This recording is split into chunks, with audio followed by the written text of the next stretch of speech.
Las puertas que nadie toca. El linaje de las mujeres en su familia era como un hilo de plata apenas visible, un legado susurrado en cocinas humeantes y pasillos oscuros, transmitido de abuela a madre y de madre a hija. No era una herencia de joyas o tierras, sino de percepción.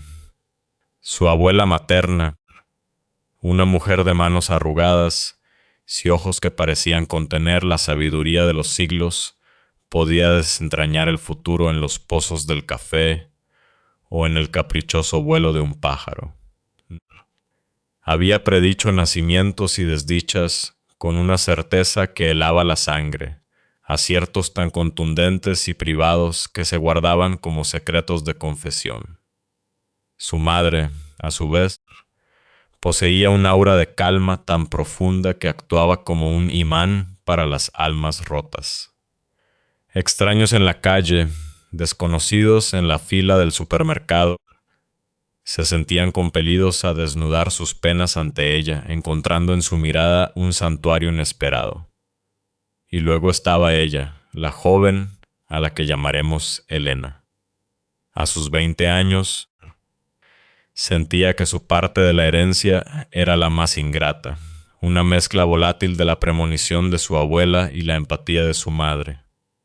Elena no veía el futuro ni sanaba corazones, sino que percibía el eco de lo que ya no estaba, las presencias que se aferraban a los lugares como el moho a las paredes.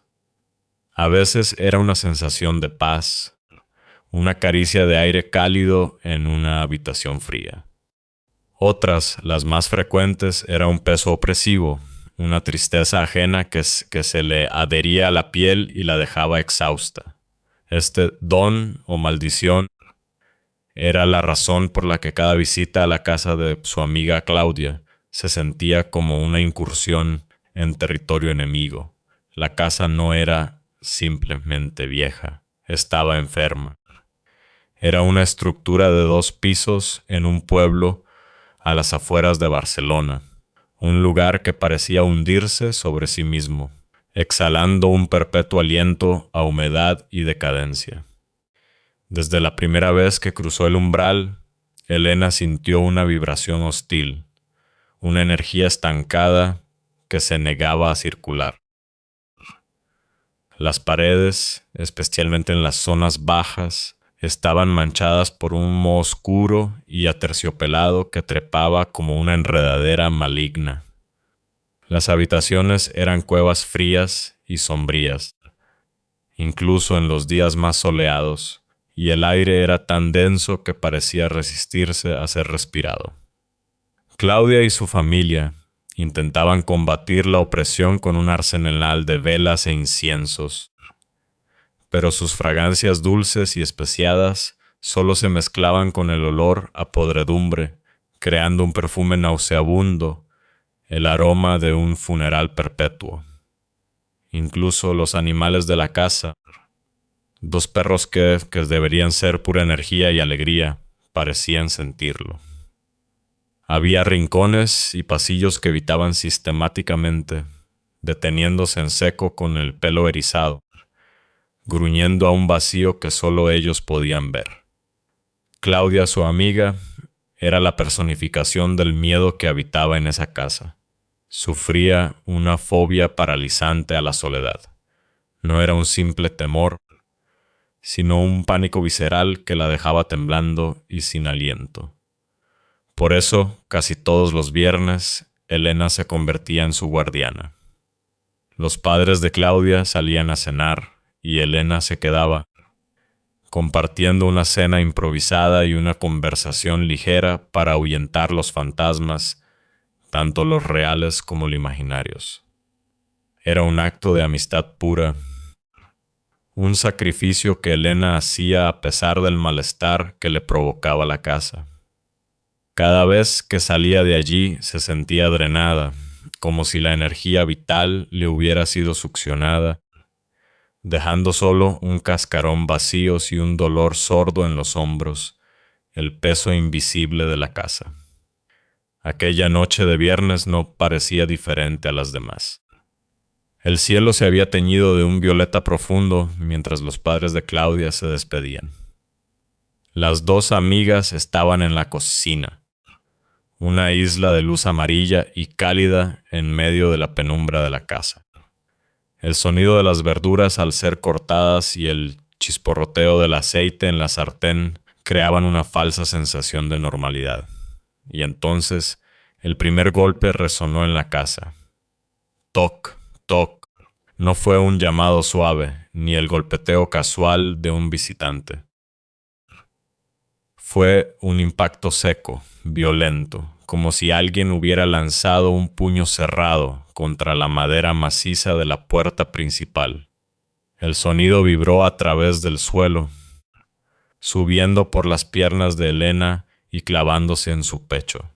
Se miraron, los ojos de Claudia ya abiertos por el pánico incipiente. Los perros, que dormitaban en su rincón, levantaron las cabezas al unísono, un gruñido bajo retumbando en sus gargantas. «Tranquila», murmuró Elena, aunque su propio corazón había empezado a latir con un ritmo desbocado. «Iré a ver». Dejó el cuchillo sobre la tabla de cortar y caminó por el pasillo oscuro que llevaba al recibidor. El aire aquí era notablemente más frío.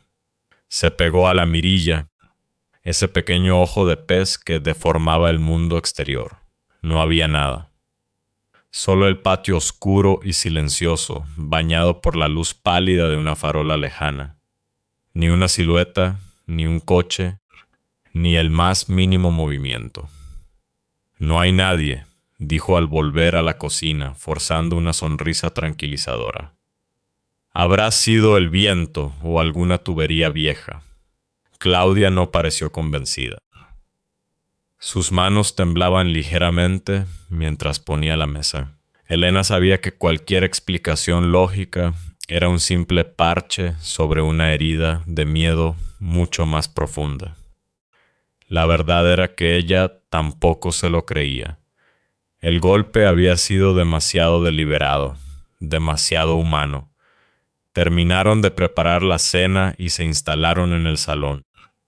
La estancia estaba dispuesta con dos sofás en forma de L frente a un televisor. Se sentaron en el sofá que daba la espalda a la puerta del recibidor, una elección que, en retrospectiva, Elena lamentaría. Encendieron la televisión subiendo el volumen para llenar el silencio tenso. El programa de telerrealidad que veían, con sus dramas artificiales y sus concursantes bronceados, parecía un universo ridículamente lejano. Toc, toc, toc. Esta vez fue más insistente. Una sucesión rápida y furiosa de golpes que hizo temblar un cuadro en la pared. Inmediatamente, los perros estallaron en un frenesí de ladridos. No eran ladridos de advertencia, sino de terror y agresión, dirigidos hacia la puerta como si una amenaza tangible estuviera al otro lado. Elena se levantó de un salto. Su paciencia se estaba agotando, reemplazada por una mezcla de miedo e irritación. Volvió al recibidor, miró de nuevo por la mirilla. Vacío. Se asomó por las ventanas del comedor, escudriñando cada sombra del jardín. Nada. El silencio exterior era absoluto, haciendo que los ladridos dentro de la casa sonaran aún más demenciales. «A lo mejor es alguien que quiere robar», dijo, más para sí misma que para Claudia. «Están comprobando si hay alguien en casa». La idea, aunque aterradora, era preferible a la alternativa que su instinto le gritaba. Un ladrón era un peligro físico, comprensible. Lo que sentía en esa casa era algo mucho más antiguo y retorcido. Regresaron al sofá. Claudia se había encogido, abrazando un cojín contra su pecho. Elena intentó comer, pero la comida se sentía como ceniza en su boca. El programa de televisión seguía sonando, una cacofonía sin sentido. Y entonces, por tercera vez, los golpes regresaron. Toc, toc, toc, toc, toc, toc eran brutales, rabiosos. Un asalto contra la casa misma.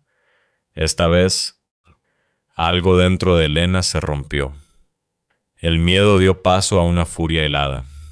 Se levantó, ignorando los gritos ahogados de Claudia, y marchó directamente hacia la puerta. No miró por la mirilla.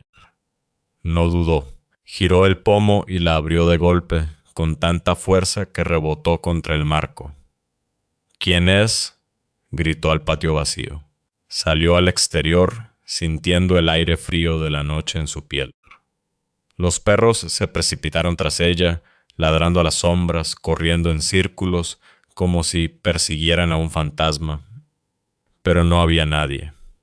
El silencio la envolvió. Un silencio tan profundo que parecía burlarse de su arrebato. Inspeccionó el patio, buscó huellas, ramas caídas, cualquier cosa que pudiera explicar el sonido. Nada. El mundo exterior estaba en paz, el terror estaba dentro. Volvió a entrar, cerrando la puerta con una sensación de derrota.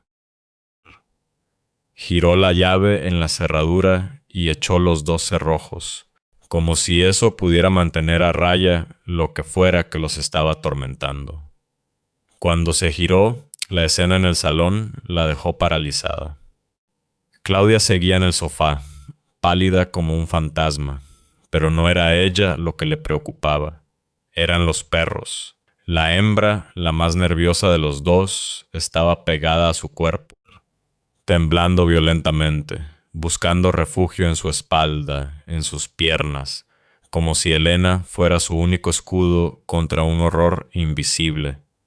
Pero lo peor era el otro perro. Un cachorro de gran tamaño, normalmente un torbellino de energía incontenible, un caos de patas y lametones. Ahora, estaba sentado en el otro sofá, completamente inmóvil. Su cuerpo estaba rígido, como una estatua, y la miraba fijamente, pero no era la mirada curiosa de un cachorro. Sus ojos, normalmente llenos de vida, eran 2 pozos oscuros y vacíos. Había una inteligencia fría y ajena en ellos, una expresión que no pertenecía a un animal. Era como si el perro fuera una marioneta y algo más estuviera tirando de los hilos, observándola a través de sus ojos. Se quedó así, inmóvil, durante lo que pareció una eternidad. Elena no se atrevía a moverse, clavada en el sitio por esa mirada antinatural. El sonido del televisor se había desvanecido. El único sonido era el de su propia respiración entrecortada y los temblores del otro perro. 20 minutos, calculó después. 20 minutos de un silencio tenso, bajo la mirada de algo que no era un perro. Claudia parecía ajena a la extraña quietud de su mascota, sumida en su propio terror. Y entonces, el infierno se desató. Un estruendo ensordecedor sacudió la casa, no desde la puerta principal, sino desde el pasillo. La puerta del recibidor, la que separaba el salón del resto de la casa, se abrió de golpe, de par en par, con la fuerza de una explosión. No había corrientes de aire, todas las ventanas estaban cerradas. La puerta simplemente se abrió por sí sola, golpeando la pared con un crack seco y definitivo. Instintivamente, Elena se giró hacia la abertura oscura. En la pared del recibidor colgaba un gran espejo de marco dorado, y en el reflejo, por una fracción de segundo que se grabó a fuego en su memoria, lo vio. No era una sombra ni una mancha. Era una persona, o la forma de una figura alta, desgarbada, completamente negra, como si estuviera tejida con la misma esencia de la oscuridad. No tenía rasgos definidos, salvo por 2 puntos brillantes, 2 ojos de un blanco puro y lechoso que la miraban directamente desde el reflejo. Un grito se desgarró desde lo más profundo de su alma, un sonido animal, primigenio, lleno de un terror que nunca antes había conocido. Claudia comenzó a gritar también, un coro de pánico que llenó la habitación. ¿Qué pasa? ¿Qué has visto?, chillaba su amiga, histérica. La mente de Elena trabajaba a una velocidad febril. Se lanzó hacia la puerta del recibidor y la cerró de un portazo. Arrastró una pesada butaca y la acuñó contra el pomo, un acto inútil y desesperado.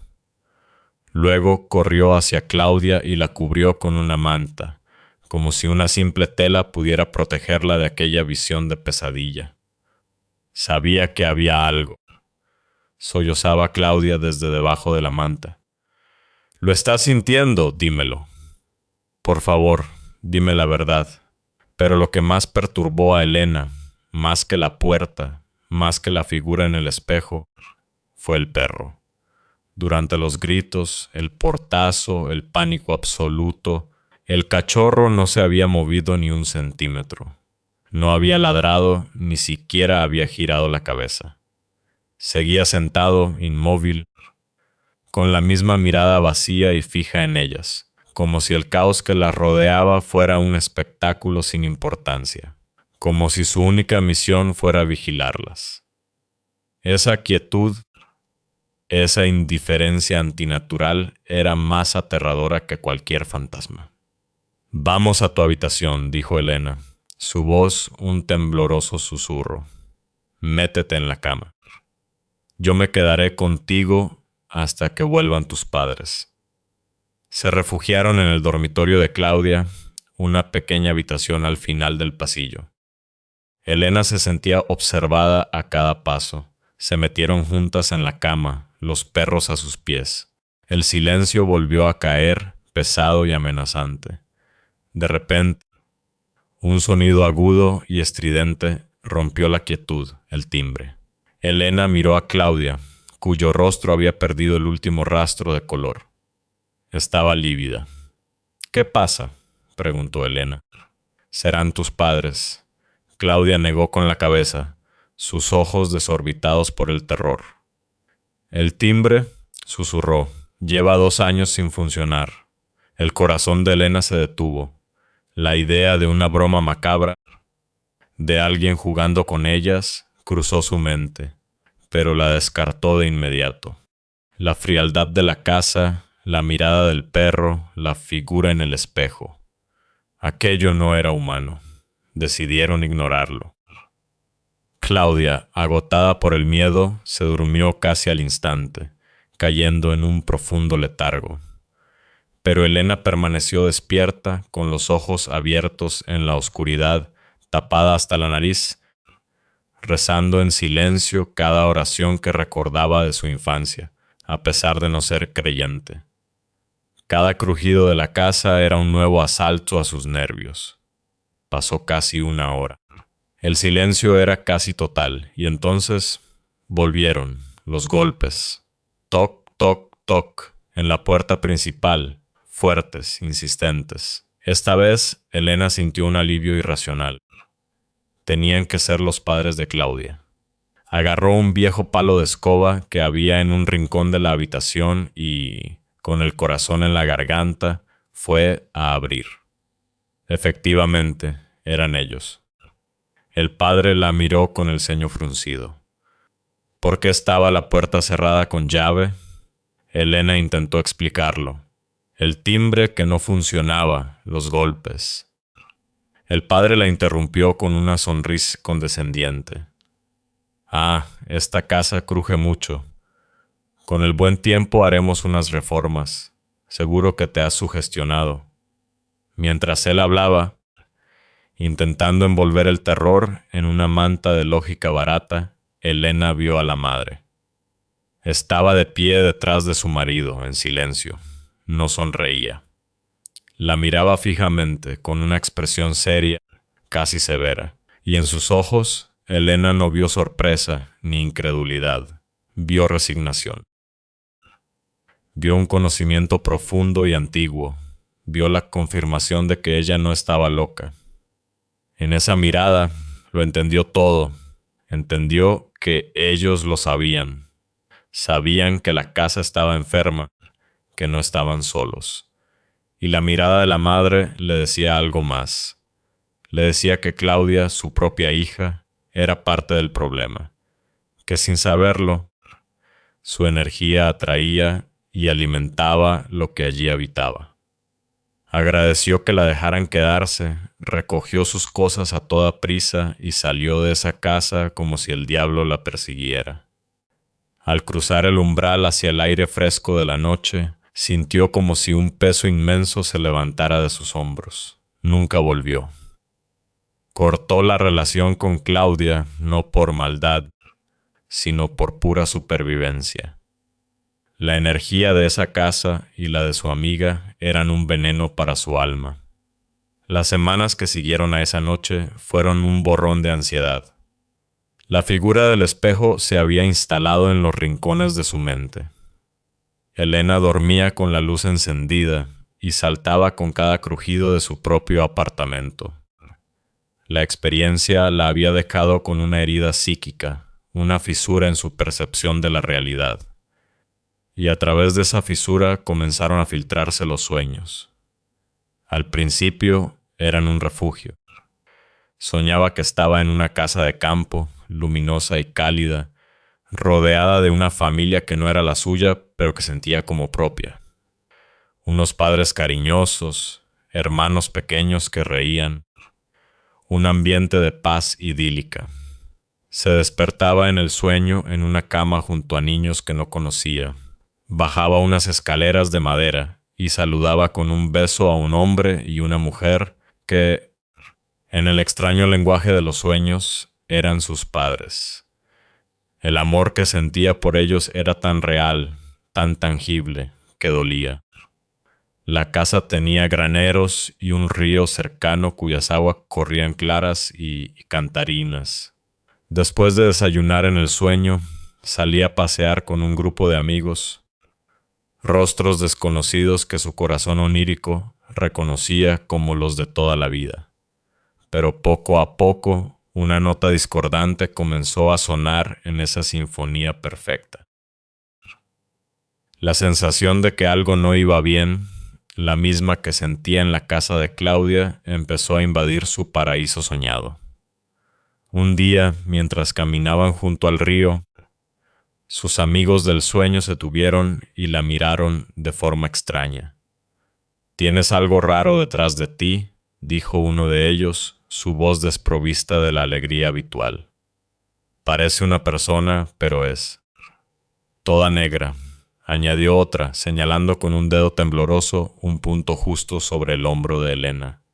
Elena se giró, pero no vio nada. Pensó que era una broma, una de tantas. Pero sus rostros eran serios, pálidos. En sus ojos vio el reflejo del mismo terror que ella había sentido frente al espejo. La figura la había seguido hasta sus sueños. El sueño cambió bruscamente, como un cambio de escena en una película. De repente, estaba de vuelta en la casa de campo, en una habitación tenuemente iluminada, con una de sus amigas del sueño. La chica estaba realizando una especie de ritual sobre ella, murmurando palabras que no podía entender y dibujando símbolos en el aire. Y entonces, del techo, cayó algo sobre la mesa que las separaba.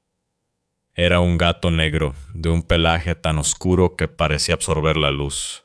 Pero lo más increíble, lo más imposible, eran las alas que brotaban de su lomo. Alas de murciélago, negras y membranosas. El gato la miró con ojos esmeralda y en ese instante el sueño se colapsó. Vio su vida pasar ante sus ojos. No la vida del sueño, sino su vida real. Su verdadera familia, su infancia, su apartamento, sus amigos, su mejor amiga real. Todo se proyectó en su mente a una velocidad vertiginosa, como una película en avance rápido. Era la clase que se dice tener antes de morir. Despertó de golpe, empapada en un sudor frío, con el corazón martillando contra sus costillas. El sueño había sido tan vívido. tan aterradoramente real, que le costó minutos convencerse de que estaba a salvo en su cama. Pero lo más perturbador estaba por llegar. En los meses siguientes, la realidad empezó a imitar al sueño. Un día, mientras caminaba por el centro de la ciudad, se cruzó con un hombre. Sus ojos se encontraron por un segundo y Elena se quedó helada. Era él. El hombre que había sido su padre en el sueño. La misma sonrisa amable, los mismos ojos cálidos. Pasó a su lado sin reconocerla, un extraño más en la multitud. Empezó a suceder con más frecuencia. Vio a la mujer que era su madre en el sueño comprando en una frutería. Vio a los chicos que eran sus hermanos jugando en un parque, y uno a uno vio a todos los amigos de su círculo onírico. Eran ellos, sin lugar a dudas. No eran parecidos, eran las mismas personas. Cada encuentro era una pequeña descarga eléctrica, una punzada de irrealidad que la hacía cuestionar su propia cordura. Eran como figurantes de una película que solo ella había visto, ahora dispersos por el escenario de su vida real. Se preguntaba qué significaba. ¿Y qué pasaría cuando los viera a todos? La respuesta llegó una tarde lluviosa de martes. Estaba refugiada bajo el toldo de una librería cuando la vio. La chica. La amiga que le había practicado el ritual en el sueño. Estaba al otro lado de la calle, esperando para cruzar. Era la última persona de su sueño que le faltaba por encontrar. Sus miradas se cruzaron a través del velo de lluvia. La chica le dedicó una leve, casi imperceptible, inclinación de cabeza. Un gesto de reconocimiento. Y luego desapareció entre la gente. Elena se quedó allí temblando, no de frío, sino de una comprensión abrumadora. El círculo se había cerrado. ¿Y ahora qué? La pregunta resonaba en su cabeza, un eco sin respuesta. Se sentía atrapada entre dos mundos y la frontera entre ellos se estaba disolviendo. Necesitaba ayuda. Su búsqueda la llevó a un pequeño local en un barrio antiguo, una botánica que olía a hierbas secas, cera de velas y misterio. La regentaba una mujer mayor llamada Isabel, de cabello blanco trenzado y ojos tan oscuros y profundos como la noche. La gente decía que era una bruja blanca, una sanadora que entendía el lenguaje de los espíritus. Elena le contó todo. La casa enferma, los golpes en la puerta, la figura en el espejo, la mirada vacía del perro. Le contó los sueños, la familia ficticia, el gato con alas y los rostros que ahora encontraba en su vida real. Habló durante más de una hora, vaciando el miedo y la confusión que la habían consumido durante meses. Isabel escuchó en silencio, asintiendo de vez en cuando, sus ojos nunca apartándose de los de Elena. Cuando la joven terminó, un silencio lleno de paz se instaló en la pequeña tienda. «Tu don no es una maldición, niña», dijo Isabel finalmente, su voz suave y rasposa como hojas secas. «Pero lo que viviste en esa casa fue un trauma, una puerta que se abrió con violencia. Ahora eres como un faro en la oscuridad, y todo tipo de cosas se sienten atraídas por tu luz. Los sueños son ecos, ecos de otras vidas, de otras posibilidades. Tu alma está buscando un anclaje, pero está asustada». Isabel se levantó y tomó un viejo libro de un estante. «El miedo es su alimento, pero tu don también puede ser un escudo, un arma de luz. No eres la única que ha caminado por esta senda. Déjame contarte la historia de otra joven, una chica llamada Ainhoa».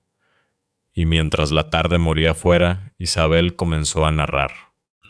Contó la historia de una niña nacida en un pueblo de Cádiz, concebida en medio de celos y envidias. La mujer de su tío y su propia abuela paterna consumidas por una amargura inexplicable, recurrieron a la brujería oscura para impedir su nacimiento. Pero el destino de Ainhoa estaba protegido. Cuando la enfermera la sacó del vientre de su madre mediante una cesárea, se quedó asombrada. La recién nacida tenía las manos juntas, los pequeños dedos entrelazados en una perfecta postura de oración. Unas amigas de su madre, mujeres sabias que conocían los caminos de la magia blanca, visitaron a la recién nacida y supieron de inmediato que había sido objeto de un ataque espiritual. Le dijeron a la madre que la niña había tenido una suerte inmensa, que una fuerza superior la había protegido. Como prueba de ese pacto celestial, la niña llevaba en la piel una pequeña marca de nacimiento roja, con la forma perfecta de una estrella. Y con esa protección le fue otorgado un don, la capacidad de sanar con sus manos y la de ver los espíritus que aún vagaban por el mundo. Cuando Ainhoa cumplió 15 años, su don se manifestó con una fuerza inusitada. Era devota de Santa Rita de Casia y había comenzado una novena, una oración de 21 días. Una noche, mientras rezaba en su habitación, sintió una presencia a su espalda. Un frío repentino, la sensación inconfundible de ser observada. Con el corazón latiéndole con fuerza, se dio la vuelta. Allí, en la penumbra, estaba una anciana. Llevaba una bata antigua descolorida por el tiempo.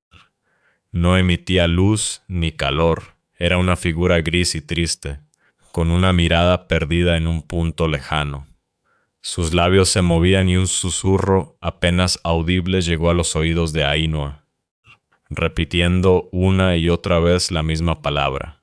Reza, reza, reza. Ainhoa, con la piel de gallina, huyó a su cama y se cubrió hasta la cabeza. Consiguió dormirse. Pero a las 5 de la mañana, los llantos de su hermano pequeño, de 8 años, la despertaron. El niño, que dormía en la habitación contigua, gritaba que su padre se había ido de casa. Ainhoa lo llevó de la mano a la habitación de sus padres y le mostró que su padre dormía profundamente junto a su madre. La noche siguiente, la escena se repitió. Mientras Ainhoa rezaba, sintió de nuevo la presencia de la anciana. Esta vez, la joven no se giró.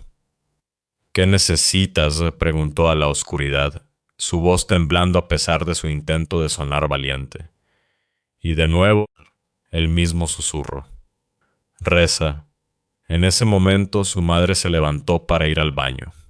Ainhoa, buscando una excusa para no estar sola con la presencia, la siguió. Justo detrás de ella, apareció su hermano, llorando de nuevo, repitiendo que su padre se había marchado. Tras consolar al niño, Ainhoa le contó todo a su madre, la anciana, los susurros, las pesadillas recurrentes de su hermano.